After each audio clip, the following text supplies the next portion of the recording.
ibabad, prituhin at ilagay yung pinagbabaran, makakagawa ka na ng madali, no usok na chicken barbecue sa kawali. Promise, ang sarap nito. Gusto mo rin ba?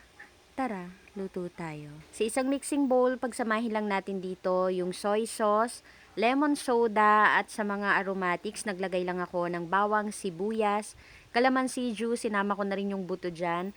At sa pampalasa naman, naglagay lang ako ng paminta, brown sugar para mabalance yung lasa at ang huli ay ketchup. After nating mailagay lahat ng mga ingredients, haluin lang natin ito, then tikman nyo na lang din po kung okay na ba yung lasa. Sa chicken po na gagawing barbecue, nasa sa inyo na po yan kung anong part ng chicken yung gusto ninyong gamitin. At mas maganda sana kung imamarinate ito overnight bago lutuin para mas maging malasa yung chicken. Kaya lang, sa case ko ngayon, nagmamadali ako, so mga 30 minutes ko lang itong binabad. Ipiprito muna natin yan, unahin nating iprito yung side na may balat. After baliktarin, piprituhin uli natin yan na mga 5 minutes bago ilagay yung pinagbabaran. Then tatakpan lang natin ito at hihinaan na yung apoy once na kumulo na. At babaliktarin lang natin ito every 5 minutes para maging pantay yung pagkakaluto. At pagka napansin po ninyo na natutuyuan na yung sabaw niyan or yung pinaka-sauce ng ating ginagawang chicken barbecue sa kawali, okay na po yan. Pwede na nating ahunin sa kalan.